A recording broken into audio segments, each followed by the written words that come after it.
E queria que você falasse um pouquinho também desses impactos, né, que a pessoa tem, dos medos que as pessoas têm dentro de um reality show, para não entrar nesses temas que podem comprometer vidas e carreiras. Racismo, homofobia, etarismo, enfim, todos esses temas sensíveis que a gente sabe que cancelam pessoas e destroem reputações e carreiras. Queria que você falasse um pouquinho desse tema. Então, falando um pouco sobre o tema, eu acho que realmente tem muita tendência hipócrita. Eu acho que é uma ferramenta da sociedade, como era os últimos. Sabe quando você ia pra rua Uhum. protestar e coisas nesse sentido? Agora tá muito mais simples, né? Agora eu fico de dentro da minha casa falando mal de alguém que eu nem conheço, que eu conheço meia vírgula da vida daquela pessoa. Então, querendo ou não, é muito mais fácil cancelar alguém do que exatamente procurar saber se aquilo é verdade, qual que é a possibilidade, qual que é a intenção. Então, tem todo esse sentido.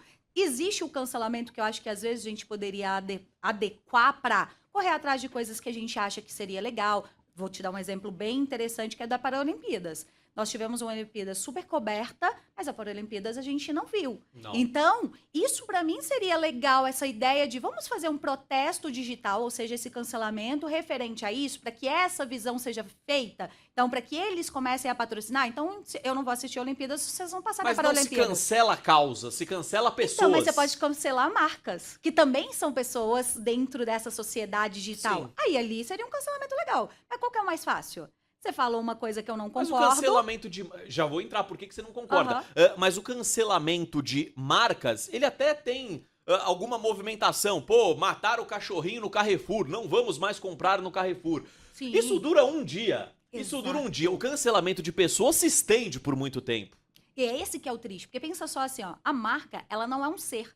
Então eu posso cutucar ela, daqui 2 segundos eu esqueço dela. Mas quando a gente fala de pessoas, ela é um ser. Se eu cancelo você, é o que aconteceu muito com a Flor, ela tem uma oralidade muito alta. O que que é a oralidade? É a dor do abandono. Ela tem essa traumatização dentro de si. Então pensa só, ela não tá pensando só aqui fora, que é bem importante pra ela, mas ela tava pensando lá dentro também. Ela não gosta de ser odiada, tanto que ela é a pessoa que sempre vai tentar falar com todo mundo, ou quando ela não quer aparecer, ela fica calada, ela não entra em discussão, ela fica quieta na dela, porque ela não quer ser odiada. Para ela é muito impactante o ser odiado, porque se você odeia alguém, você vai lá e abandona essa pessoa. Sim. Se a traumatização dela é essa, então por que que eu vou ficar me expondo com esse medo que eu tenho? Então, faz muito mal para as pessoas e aí, infelizmente, o ser humano, ele tem a tendência de querer impor as suas vontades sobre a dor do outro. Então, pensa só, eu te cancelo. Você fica triste, ou eu ganhei, então vou continuar fazendo. Então, acho que a cultura do cancelamento é triste nesse lugar. Se fosse num lugar de pautas como nós falamos,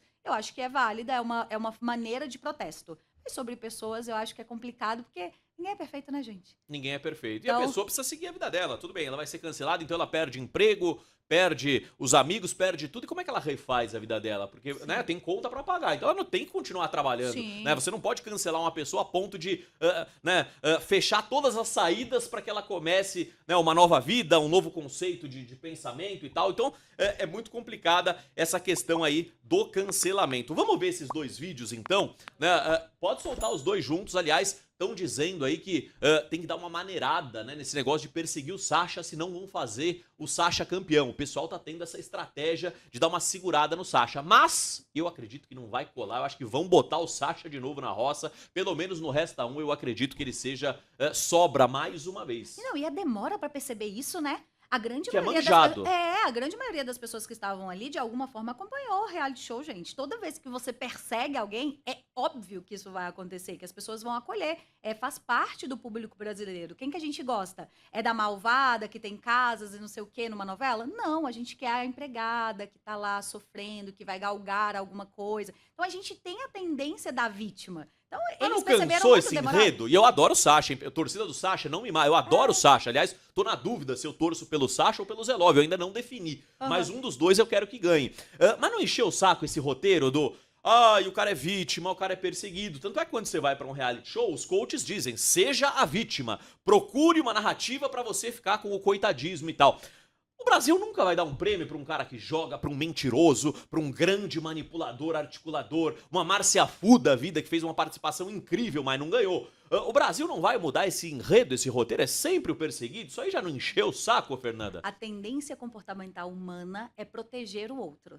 Então, se protegem, que é o do mal, que tem força suficiente para se proteger? Não. Num reality show, eu sim. Eu, Bruno Tálamo, sim. Sim. Na vida, não. Na vida, eu vou sempre pro lado do oprimido. Agora, num reality, eu quero que um mentirosaço ganhe uma vez. Eu ia adorar. Porque você gosta da treta. Eu adoro. E as pessoas tendem a gostar da treta. Só que quem gosta da treta ainda é um ser humano. Então, a grande maioria das pessoas tendem a querer proteger. Faz parte do ser humano. Se você vê uma criança no meio da rua, de alguma forma, você pode ser a pessoa mais contra a esmola da vida. Mas você vai se sentir ali.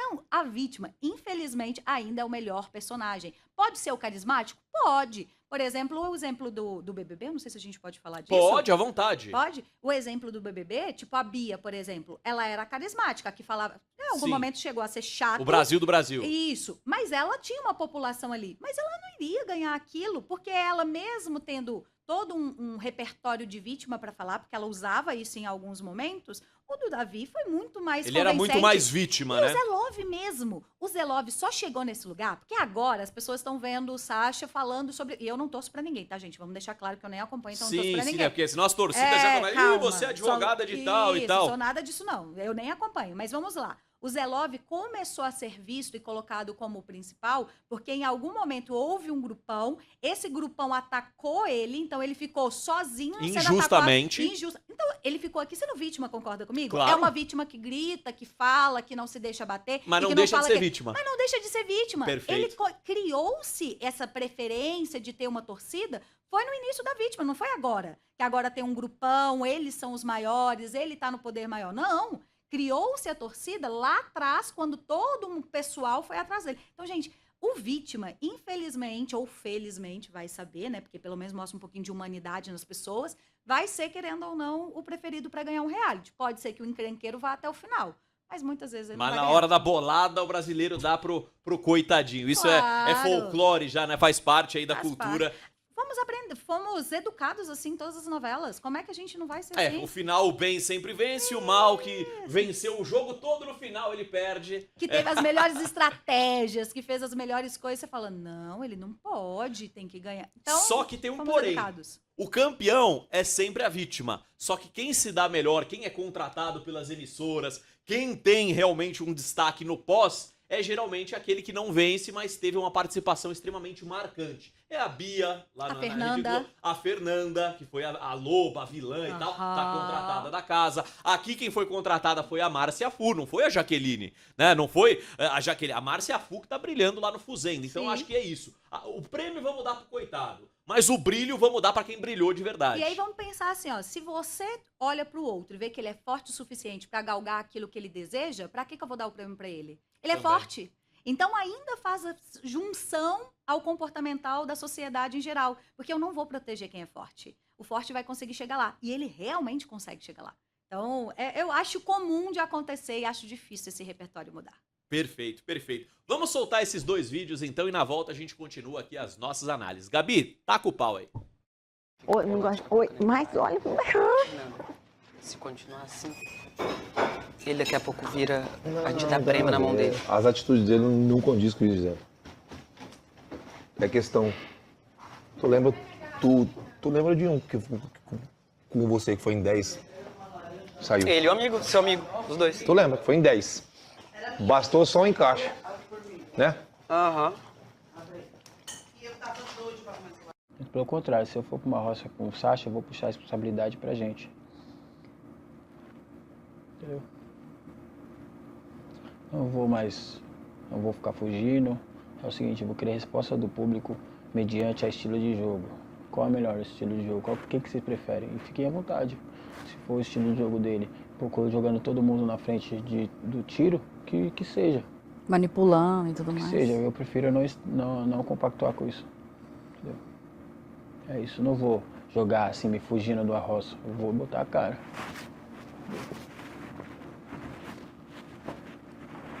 Tem que botar a cara mesmo. Aí se ele voltar, já sabe, né? O público quer ver isso. Não entendo. Oi, não gosto. Oi. Tem que botar a cara mesmo. Ou seja, Fernanda, né? Como ele já não quer mais o papel do secundário, ele quer o papel do protagonista, ele disse que toparia enfrentar o Sasha numa roça, independente do Sasha já ter voltado aí de 3 roças, né? Não precisa ser muito gênio, não precisa ser o Einstein pra entender que o Sasha tá bem no jogo. O cara já voltou de 3 roças. Mas o Zack, mostrando aí ser um cara destemido, tá dizendo que quer enfrentá-lo. Isso é um pedido de socorro ao público? Gente, eu tô aparecendo, né? Não sou a sombra do Zelov. Isso aí é uma mensagem que ele tá mostrando ao público, que ele tá vivo e que ele tem força independente da narrativa do Zelov, é isso? Eu acho que ele acredita muito nessa questão de eu estou apagado, eu preciso ser visto. E aí uma das técnicas que ele usou foi essa. Mas ele realmente acredita que o Sasha tá muito errado. Então, como ele acredita nisso, ele acredita que se ele for, ele vai se dar bem porque ele tá muito certo. Só que uma pessoa tá errada não faz outra tá certo. Tem uma diferença muito grande quando a gente fala do reality. O Zelov tem a parte certa dele, que vai ter gente que vai apoiar ele, então pode ser, se ele fosse com o Sasha, no sentido de ainda dentro das asas do Zelov, seria mais fácil ele voltar, porque aí a torcida, querendo ou não, abraçava, mas ele está discutindo com a pessoa que é o protagonista dentro da visão, para ir para uma roça. Será que o pessoal da fazenda ali vai entender isso? Porque ele, se ele for, pelo menos para mim, eu acho que ele sai.